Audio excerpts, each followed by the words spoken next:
ಜೈ ಶ್ರೀರಾಮ್, ನಮಸ್ತೆ, ಶುಭೋದಯ ಎಲ್ಲರೂ ಹೇಗಿದ್ದೀರಾ? ಇವತ್ತು ಯುಗಾದಿ ಹಬ್ಬ. ಎಲ್ರಿಗೂ ಯುಗಾದಿ ಹಬ್ಬದ ಆರ್ಥಿಕ ಶುಭಾಶಯಗಳು. ಎಲ್ಲರ ಮನೆಯಲ್ಲೂ ಹಬ್ಬ ಜೋರು ಅಂತ ಅನ್ಕೊತೀನಿ. ರಂಗೋಲಿ ಬೆಳಗ್ಗೆನೇ ಹಾಕಬೇಕಿತ್ತು. ಮಳೆ ಬಂದಿದ್ದಕ್ಕೆ ರಂಗೋಲಿ ಹಾಕೋಕ್ಕೆ ಲೇಟ್ ಮಾಡಿದ್ವು. ಮಳೆರಾಯ ಬಾಗ್ಲಿಗೆ ನೀರು ಹಾಕೋಕ್ಕೆ ನಮಗೆ ಕಷ್ಟ ಆಗಬಾರ್ದು ಅಂತ ಬಂದು ಸ್ವಲ್ಪ ನೀರು ಹಾಕಿ ಹೋಗಿದ್ದಾನೆ. ಅದಕ್ಕೆ ಸ್ವಲ್ಪ ಲೇಟಾಗಿ ರಂಗೋಲಿ ಹಾಕ್ತಾಯಿದ್ದೀವಿ, ಮಳೆ ಬಂದು ನಿಂತು ಹೋದ್ಮೇಲೆ. ಯುಗಾದಿ ಹಬ್ಬ ಅಂದರೆ ನಮಗೆಲ್ರಿಗೂ ತುಂಬ ವಿಶೇಷ. ಯಾಕೆ ಅಂದರೆ ಈ ಹಿಂದೂಗಳ ಹೊಸ ವರ್ಷ ಅಂತ ಹೇಳ್ತಾರೆ. ಯುಗಾದಿ ಹಬ್ಬ ಸುಮ್ಮನೆ ಹೊಸ ವರ್ಷ ಅಂತ ಹೇಳೋದಿಲ್ಲ. ಹಳೆ ಎಲೆಯೆಲ್ಲ ಉದುರಿ ಹೊಸದಾಗಿ ಚಿಗುರು ಹೊಡೆದಿರುತ್ತೆ, ವಸಂತ ಕಾಲ ಶುರುವಾಗಿರುತ್ತೆ. ಹಾಗಾಗಿ ಹೊಸ ವರ್ಷ ಅಂತ ಹೇಳೋಕ್ಕೆ ಒಂದು ಅರ್ಥಪೂರ್ಣವಾಗಿರುತ್ತೆ ಯುಗಾದಿ ಹಬ್ಬ. ಹಾಗೂ ಯುಗಾದಿ ಹಬ್ಬನ ವರ್ಷದ ಮೊದಲನೇ ಹಬ್ಬ ಅಂತ ಹೇಳ್ತಾರೆ. ಇದು ನಮ್ಮೆಲ್ರಿಗೂ ಗೊತ್ತೇ ಇರುತ್ತೆ. ಯುಗಾದಿ ಹಬ್ಬ ಅಂತ ಅಂದರೆ ನಮಗೆ ನೆನಪಾಗೋದೆ ಮಾವಿನ ತೋರಣ, ಬೇವಿನ ಚಿಗುರು, ಬೆಲ್ಲ ಮತ್ತು ಒಬ್ಬಟ್ಟು. ಈ ಥರ ಪ್ರತಿಯೊಬ್ಬರು ಮಾವಿನ ತೋರಣನ ಕಟ್ಟಿ ಯುಗಾದಿ ಹಬ್ಬನ ಆಚರಿಸ್ತಾರೆ. ಹೊಸ ದಿನನ ಸ್ವಾಗತಿಸ್ತಾರೆ ಮಾವಿನ ತೋರಣದ ಜೊತೆ. ನಮ್ಮನೆಯವರು ಕೂಡ ಮಾವಿನ ತೋರಣ ರೆಡಿ ಮಾಡ್ತಿದ್ದಾರೆ. ಮತ್ತು ಹೆಣ್ಮಕ್ಳು ನಾವು ಅಂತ ಬಂದರೆ ಒಬ್ಬಟ್ಟು ಯುಗಾದಿ ಹಬ್ಬದ ವಿಶೇಷ. ನಾನು ರಂಗೋಲಿ ಎಲ್ಲ ಹಾಕಿ ಮುಗಿಸ್ಕೊಂಡು ಬಂದಮೇಲೆ ಒಬ್ಬಟ್ಟಿಗೆ ಹೂರಣ ಎಲ್ಲ ರೆಡಿ ಮಾಡ್ಕೊಳ್ಳೋಣ ಅಂತ ಹೇಳಿ ಮಾಡ್ಕೋತಾ ಇದ್ದೀನಿ. ಏನಪ್ಪ ಇದು ಬೇವಿನ ಸೊಪ್ಪು ಹಾಕ್ತಿದ್ದಾರೆ ಅಂದ್ಕೋಬೇಡಿ, ನಲ್ಲಿ ತೊಳೆದಿಟ್ಟಿದ್ದು ನಮ್ಮ ಮಾವ ಕೊಡು ಅಂತ ಹೇಳಿದ್ರು, ಅದಕ್ಕಾಗಿ ಕೊಟ್ಟೆ. ನಾನು ನಮ್ಮ ಅತ್ತೆ ಇಬ್ಬರು ಸೇರಿಕೊಂಡು ಒಬ್ಬಟ್ಟಿಗೆ ಹೂರಣನ ರೆಡಿ ಮಾಡಿ ಇಟ್ಕೊಳ್ತೀವಿ ಮೊದಲು. ಯಾಕೆ ಅಂದರೆ ಸ್ವಲ್ಪ ಅದು ಹೂರಣ ತಣ್ಣಗೆ ಹಾಕಬೇಕಲ್ಲ. ಹೂರಣ ತಣ್ಣಗಾದ್ಮೇಲೆ ಒಬ್ಬಟ್ಟು ಮಾಡೋಕ್ಕೆ ಚೆನ್ನಾಗಿರುತ್ತೆ, ಬಿಸಿಲಿ ಮಾಡೋಕ್ಕಾಗಲ್ಲ ಅಂತ ಹೇಳಿ. ಯುಗಾದಿ ಹಬ್ಬದಲ್ಲಿ ಒಬ್ಬಟ್ಟು ಮಾಡೋದಕ್ಕಿಂತ ಪ್ರತಿಯೊಬ್ಬರ ಮನೆಯಲ್ಲೂ ಒಂದೊಂದು ಥರ ಮಾಡ್ತಾರೆ. ಎಷ್ಟೊಂದು ವೆರೈಟಿ ಇರುತ್ತೆ ಅಲ್ಲ ಒಬ್ಬಟ್ಟಲ್ಲಿ. ಒಬ್ಬರು ಕಡಲೆಬೇಳೆ ಒಬ್ಬಟ್ಟು ಮಾಡ್ತಾರೆ, ಒಬ್ಬರು ಬೇಳೆ ಒಬ್ಬಟ್ಟು ಮಾಡ್ತಾರೆ, ಕೆಲವರು ಕಾಯಿ ಒಬ್ಬಟ್ಟು ಮಾಡ್ತಾರೆ. ಹಿಂಗೆ ಒಬ್ಬೊಬ್ಬರು ಒಂದೊಂದು ಥರ. ಒಬ್ಬಟ್ಟಲ್ಲಿ ತುಂಬ ವೆರೈಟಿ ಇರುತ್ತೆ. ಮತ್ತು ದೇವ್ರ ಮನೆಗೆ ಹೂವು ಹಾಕೋದು ಮರ್ತೆ ಅಂತೇಳಿ ಹೂವು ಹಾಕ್ತಾಯಿದ್ದಾರೆ. ನನ್ನ ಮಗಳು ನಾವೆಲ್ಲ ಮಾಡೋ ಅಷ್ಟರಲ್ಲಿ ಸ್ನಾನ ಮಾಡ್ಕೊಂಡು ಬಂದ್ಲು. ನಾನು ಸ್ವಲ್ಪ ಹೂರಣ ಎಲ್ಲ ತಣ್ಣಗಾಗೋ ಅಷ್ಟರಲ್ಲಿ ತರಕಾರಿ ಎಲ್ಲ ಹೆಚ್ಚಿ ರೆಡಿ ಮಾಡಿಕೊಂಡು ಅಡುಗೆ ಎಲ್ಲ ಮಾಡ್ಕೊಳ್ಳೋಣ ಅಂತೇಳಿ ಮಾಡ್ಕೊತೀನಿ. ಏಕೆಂದರೆ ಸ್ವಲ್ಪ ತಣ್ಣಗಾಗೋ ಅಷ್ಟರಲ್ಲಿ ಬೇರೆ ಅಡುಗೆ ಎಲ್ಲ ಮಾಡಿಕೊಂಡ್ರೆ ಆಮೇಲೆ ಒಬ್ಬಟ್ಟೊಂದು ಮಾಡ್ಕೊಬೋದು. ಇವತ್ತಂತೂ ಪ್ರತಿಯೊಬ್ಬರು ಮನೆಯಲ್ಲೂ ತುಂಬ ಸಿಕ್ಕಾಪಟ್ಟೆ ವೆರೈಟಿ ಅಡುಗೆ ಇರುತ್ತೆ. ಯಾಕೆಂದರೆ ಒಬ್ಬೊಬ್ಬರು ಮಾವಿನಕಾಯಿ ಚಿತ್ರಾನ್ನ ಮಾಡ್ತಾರೆ, ನಾವು ಪುಳಿಯೋಗರೆ ಮಾಡ್ತೀವಿ. ಮಾವಿನಕಾಯಿ ಚಿತ್ರಾನ್ನ ನಾವೇನು ಮಾಡೋದಿಲ್ಲ, ಪುಳಿಯೋಗರೆ ಮಾಡ್ತೀವಿ. ನಮ್ಮ ಮನೆಯಲ್ಲೆಲ್ರಿಗೂ ಪುಳಿಯೋಗರೆ ಇಷ್ಟ. ನಮ್ಮ ಅತ್ತೆ ಆವಾಗಿಂದ ಅದನ್ನೇ ಮಾಡ್ಕೊಂಡು ಬಂದಿದ್ದಾರೆ. ನಾನು ಬೇರೆದೆಲ್ಲ ಅಡುಗೆ ರೆಡಿ ಮಾಡೋ ಅಷ್ಟರಲ್ಲಿ ನೋಡಿ ಮೈದಾ ಹಿಟ್ಟು ಕಲಸಿಟ್ಟಿದ್ದೆ. ಸೊ ಇದು ಹಿಟ್ಟು ಇವಾಗ ಹದವಾಗಿದೆ ಮತ್ತು ಹೂರಣ ಕೂಡ ತಣ್ಣಗಾಗಿದೆ. ಇವಾಗ ಒಬ್ಬಟ್ಟು ಮಾಡ್ಕೊಳ್ಳೋದಷ್ಟೇ ಬಾಕಿ. ಒಬ್ಬಟ್ಟು ಮಾಡಿಕೊಂಡು ನೈವೇದ್ಯ ಎಲ್ಲ ಮಾಡಬೇಕು. ಹಬ್ಬ ಹರಿದಿನಗಳಲ್ಲಿ ಎಷ್ಟೇ ಬೇಗ ಮಾಡಬೇಕು ಅಂತ ಅಂದ್ಕೊಂಡ್ರೂ ಟೈಮ್ ಆಗಿಬಿಡುತ್ತೆ. ಟೈಮ್ ಹೋಗೋದು ಗೊತ್ತಾಗಲ್ಲ, ಕೆಲಸಗಳು ಕೂಡ ಮುಗಿಯೋದಿಲ್ಲ. ಅದರಲ್ಲೂ ಮಕ್ಕಳಿದ್ರೆ ಮಕ್ಕಳಂತೂ ಮಧ್ಯೆ ಬಂದು ಮಮ್ಮಿ ಇದು ಅಂತಿರ್ತಾರೆ. ಅವ್ರ ಜೊತೆನೇ ಒಂದಷ್ಟು ಸಮಯ ನಮ್ಗೆ ಅಲ್ಲೇ ಹೋಗ್ಬಿಡುತ್ತೆ. ಇನ್ನು ಒಬ್ಬಟ್ಟು ನಾನಂತೂ ಪ್ರೆಸ್ ಮನೆಗೆ ಮಾಡ್ಕೊತಾ ಇದ್ದೀನಿ. ಕೆಲವೊಬ್ಬೊಬ್ಬರು ಕೈಯಲ್ಲಿ ಮಾಡ್ಕೊತಾರೆ, ಹಿಂಗೆ ಬೇಕಾದರೂ ಮಾಡ್ಕೊಬೋದು, ಯಾವುದ್ರಲ್ಲಾದರೂ. ಬಟ್ ಹೂರಣ ಮತ್ತು ಮೈದಾ ಹಿಟ್ಟು ಕಲಿಸ್ಕೊಂಡಿರ್ತೀವಲ್ಲ ಅದೆರಡೂ ಹದವಾಗಿರಬೇಕು ಚೆನ್ನಾಗಿ. ಹಾಗಿದ್ರೆ ಮಾತ್ರ ಒಬ್ಬಟ್ಟು ಚೆನ್ನಾಗಿ ಬರುತ್ತೆ. ನನಗೆ ಹೂರಣ ನಮ್ಮ ಅತ್ತೆ ಯಾವಾಗಲೂ, ನಾನು ಒಬ್ಬಳೇ ಯಾವಾಗಲೂ ಮಾಡಿಲ್ಲ, ನಮ್ಮ ಅತ್ತೆ ನನಗೆ ಹೂರಣ ಮಾಡೋಕ್ಕೆ ಹೆಲ್ಪ್ ಮಾಡ್ತಾರೆ. ಇನ್ನು ಹಿಟ್ಟೆಲ್ಲ ನಾನೇ ಕಲಸಿ ನಾನೇ ಮಾಡ್ತೀನಿ, ಒಬ್ಬಳೇ ಮಾಡ್ಕೊತೀನಿ. ನಾನು ಒಬ್ಬಟ್ಟೆಲ್ಲ ಮಾಡೋ ಅಷ್ಟರಲ್ಲಿ ನಮ್ಮ ಮಕ್ಕಳು ರೆಡಿಯಾಗಿದ್ದಾರೆ. ಪೂಜೆ ಕೂಡ ಎಲ್ಲ ರೆಡಿಯಾಗಿದೆ. ನಾನು ಹಿಂದಿನ ದಿನವೇ ದೇವ್ರ ಮನೆಯೆಲ್ಲ ಕ್ಲೀನ್ ಮಾಡಿ ರೆಡಿ ಮಾಡಿ ಇಟ್ಕೊತೀನಿ. ಯಾಕೆಂದರೆ ನಮ್ಗೆ ಅವತ್ತಿಗೆ ಹಬ್ಬದ ದಿನಕ್ಕೆ ಟೈಮ್ ಆಗೋದಿಲ್ಲ ಅಂತೇಳಿ ಹಿಂದಿನ ದಿನವೇ ಮಾಡ್ಕೊಂಡಿರ್ತೀನಿ. ದೇವರಿಗೆ ನೈವೇದ್ಯ ಎಲ್ಲ ಇಟ್ಟು ಮೊದಲಿಗೆ ನಮ್ಮ ಅತ್ತೆ ಪೂಜೆ ಮಾಡ್ತಾರೆ. ಅವ್ರು ಮೊದಲು ಪೂಜೆ ಮಾಡಾದ್ಮೇಲೆ ನಾವು ಎಲ್ಲರೂ ಪೂಜೆ ಮಾಡೋದು. ಯಾಕೆಂದರೆ ಅವ್ರು ಅವಾಗಿಂದ ಹೇಗೆ ಇಡಬೇಕು ಮಾಡಬೇಕು ಅನ್ನೋದು ಅವ್ರಿಗೆ ಗೊತ್ತಿರುತ್ತೆ. ಅಂದರೆ ನಮ್ಗೆ ಗೊತ್ತಿಲ್ಲ ಅಂತಲ್ಲ, ನೋಡ್ಕೊಂಡಿದ್ದೀವಿ. ಬಟ್ ಈಗ ಅವರಿದ್ದಾರೆ ಅಂದರೆ ಸೊ ಅವರು ಮಾಡ್ತಾರೆ. ಅವರಾದಮೇಲೆ ನಾವೆಲ್ಲರೂ ಪೂಜೆ ಮಾಡ್ತೀವಿ. ನನ್ನ ಮಗ ಗಾಡಿಗೆಲ್ಲ ಹೂವು ಹಾಕ್ಸಿದ್ದಾನೆ. ನಮ್ಮ ಅತ್ತೆಗೆ ಹೇಳಿ ಇದಕ್ಕೆ ಹಾಕಜ್ಜಿ ಅಂತ. ನಾವು ಮನೆಯಲ್ಲಿ ಪೂಜೆ ಎಲ್ಲ ಮಾಡಿ ಆದಮೇಲೆ ಹಸುಗೆ ಪೂಜೆ ಮಾಡೋಣ ಅಂತ ಹೇಳಿ ಬಂದವು. ನಮ್ಮತ್ತೆ ಪ್ರತಿ ವರ್ಷ ಯುಗಾದಿ ಹಬ್ಬದಲ್ಲಿ ಹಸುಗೆ ಪೂಜೆ ಮಾಡ್ತಾರೆ. ಪೂಜೆ ಮಾಡಿ ಮತ್ತು ನಾವು ಮನೆಯಲ್ಲಿ ಏನು ಅಡುಗೆ ಮಾಡಿರ್ತೀವೋ ಸಿಹಿ ಊಟ ಎಲ್ಲವನ್ನು ತಂದು ಹಸು ಕೊಟ್ಟು ಪೂಜೆ ಮಾಡಿ ಆಶೀರ್ವಾದ ಪಡಿಬೇಕು ಅನ್ನೋದು ಅವರು ಅವಾಗಿಂದ ನಡ್ಸ್ಕೊಂಡು ಬಂದಿದ್ದಾರೆ. ಹಂಗಾಗಿ ಇನ್ನು ನಾವು ಕೂಡ ಅದನ್ನು ಮಾಡ್ಕೊಂಡು ಹೋಗ್ತಿದ್ದೀವಿ. ನಮ್ಮತ್ತೆ ಹೇಳಿದ್ದಾರೆ ಮುಂದೇನು ಮಾಡಿ ಅಂತ ಹೇಳಿ ಮಾಡಬೇಕು. ಏನು ಒಂದು ನಾವು ಮನೆಯಲ್ಲಿ ಅಂದರೆ ನಮ್ಮ ಮನೆಯಲ್ಲಿ ಹಸು ಇಲ್ಲ. ನಮ್ಮ ದೊಡ್ಡ ಅವನ ಮನೆಯಲ್ಲಿದೆ. ಸೊ ಯಾರದೇ ಆಗಲಿ ಹಸು ನಮ್ಮದೇ ಆಗಬೇಕು ಅಂತ ಇಲ್ಲ, ಯಾರ ಹಸು ಆದರೂ ಪರವಾಗಿಲ್ಲ, ಪೂಜೆ ಮಾಡಿ ನಾವು ನೈವೇದ್ಯ ಮಾಡ್ತೀವಿ ಹಸುಗೆ. ಅದಾದಮೇಲೆ ನಾವು ಮತ್ತೆ ಮನೆಗೆ ಹೋಗಿ ಬೇವು ಬೆಲ್ಲ ಎಲ್ಲ ತಿಂದು ಪೂಜೆ ಮುಗಿಸ್ಕೊಂಡು ಹೋಗೋದು. ನಮಗಂತೂ ಈ ವರ್ಷದ ಯುಗಾದಿ ತುಂಬಾ ವಿಶೇಷ. ಯಾಕೆ ಅಂತ ಅಂದರೆ ನಾನು ಮುಂದಿನ ಬ್ಲಾಗಲ್ಲಿ ಹೇಳ್ತೀನಿ ಯಾಕೆ ನಮ್ಗೆ ಯುಗಾದಿ ಹಬ್ಬ ಈ ವರ್ಷ ತುಂಬ ವಿಶೇಷ ಅಂತೇಳಿ. ನಾವು ಊರಲ್ಲಿ ಯುಗಾದಿ ಹಬ್ಬಕ್ಕಿದ್ದು ಒಂದು 2-3 ವರ್ಷನೇ ಆಗಿತ್ತು ಅಂತ ಅನಿಸುತ್ತೆ, ಈ ವರ್ಷವೇ ಇರೋದು.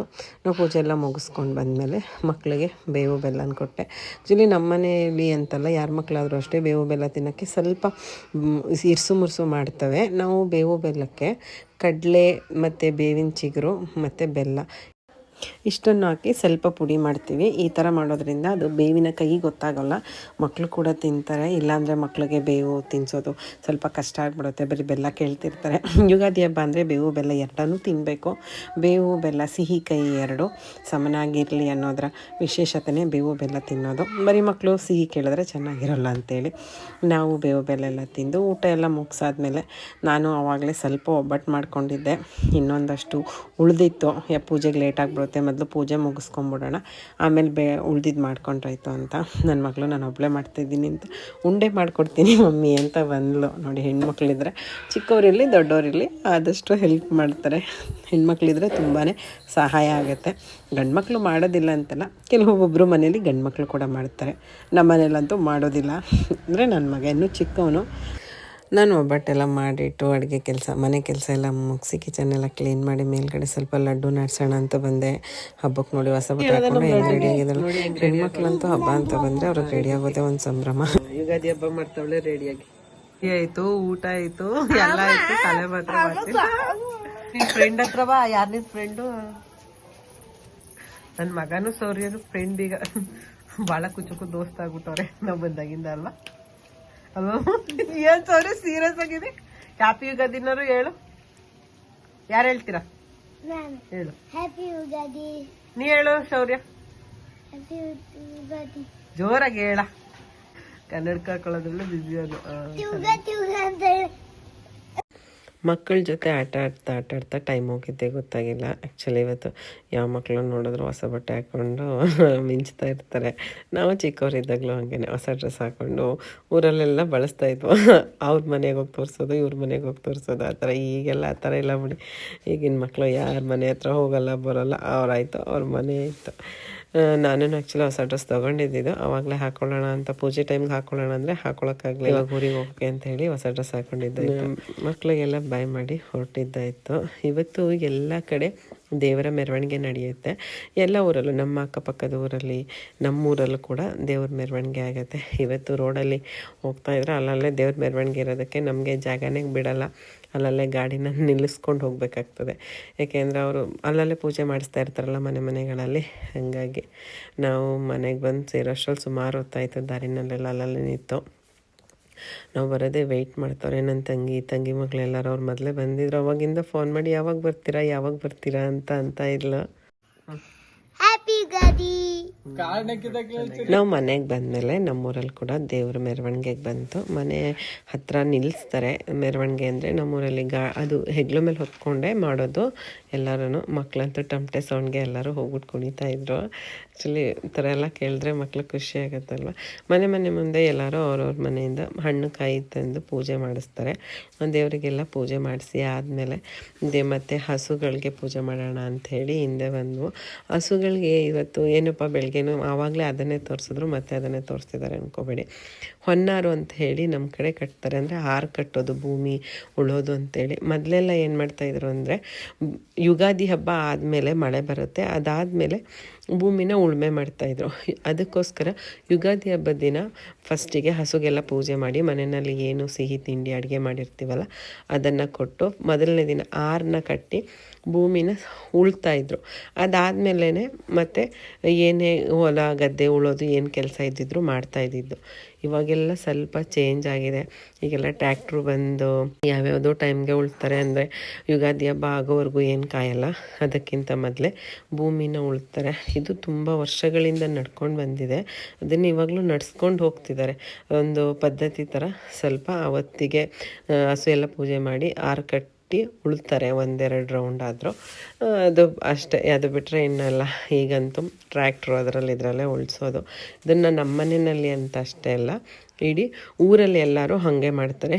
ಬೇರೆ ಬೇರೆ ಊರುಗಳಲ್ಲೂ ಮಾಡ್ತಾರೆ ಅಂತ ಅನಿಸುತ್ತೆ, ನಂಗಷ್ಟು ಸರಿಯಾಗಿ ಗೊತ್ತಿಲ್ಲ.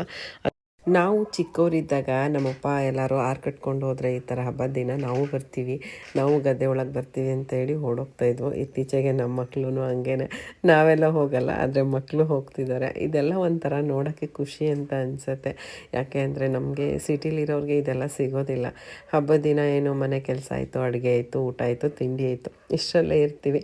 ಹಳ್ಳಿಗಳಿಗೆ ಅಂತ ಬಂದರೆ ನೋಡೋಕ್ಕೆ ಏನೇನೆಲ್ಲ ಸಿಗುತ್ತೆ ಅಲ್ಲ, ಅದು ಒಂದು ಕಣ್ಣಿಗೆ ನಿಜವಾಗ್ಲೂ ಹಬ್ಬ ಅಂತ ಅನಿಸೋದು ಹಳ್ಳಿಗಳ ಕಡೆನೇ ಅಂತ ನನಗನ್ಸುತ್ತೆ. ಮೊದಲೆಲ್ಲ ಆರು ಕಟ್ಟಾದಮೇಲೆ ಅವ್ರವ್ರ ಜಮೀನಲ್ಲಿ ಮಾತ್ರ ಉಳ್ತಾಯಿದ್ರು. ಇವಾಗ ಹುಡುಗರೆಲ್ಲ ಸೇರಿಕೊಂಡು ಆರು ಕಟ್ಕೊಂಡು ಬಂದು ಒಂದು ಕಡೆ ಉಳ್ತಾರೆ ಎಲ್ಲರೂ ಸೇರಿಕೊಂಡು. ಅದೇ ಯಾಕೆ ಹಂಗೆ ಮಾಡ್ತಾರೋ ಗೊತ್ತಿಲ್ಲ. ಅವಾಗೆಲ್ಲ ಒಂದೇ ಏಜಿನ ಹುಡುಗರು ಇರ್ತಾರಲ್ಲ, ಸೊ ಅವ್ರೇನೋ ಅವ್ರ ಖುಷಿಗೆ ಚೆನ್ನಾಗಿ ಅನಿಸುತ್ತೆ ಅಂತನೇನೋ ಒಂದು ಕಡೆ ಬಂದು ಈ ಥರ ಉಳೋದು ಮಾಡ್ತಿದ್ದಾರೆ. ನಿಮ್ಮೂರುಗಳಲ್ಲೂ ಇದೇ ಥರ ಪದ್ಧತಿ ಇದೆಯಾ ಅಂತ ಹೇಳಿ ಕಮೆಂಟ್ ಮಾಡಿ. ಇದು ನನ್ನ ಯುಗಾದಿ ಹಬ್ಬದ ಕಂಪ್ಲೀಟ್ ವಿಡಿಯೋ. ಎಲ್ರಿಗೂ ಇಷ್ಟ ಆಗಿದೆ ಅಂದ್ಕೊತೀನಿ. ಯಾರಿಗೆಲ್ಲ ನನ್ನ ವಿಡಿಯೋ ಇಷ್ಟ ಆಗಿದೆ ಅವ್ರು ನನ್ನ ಚಾನಲ್ನ ಸಬ್ಸ್ಕ್ರೈಬ್ ಮಾಡಿ ಸಪೋರ್ಟ್ ಮಾಡಿ. ಮತ್ತು ಇನ್ನೊಂದು ಹೊಸ ವಿಡಿಯೋ ಜೊತೆಗೆ ಸಿಗ್ತೀನಿ. ಎಲ್ರಿಗೂ ಮತ್ತೊಮ್ಮೆ ಯುಗಾದಿ ಹಬ್ಬದ ಶುಭಾಶಯಗಳು. Thank you all.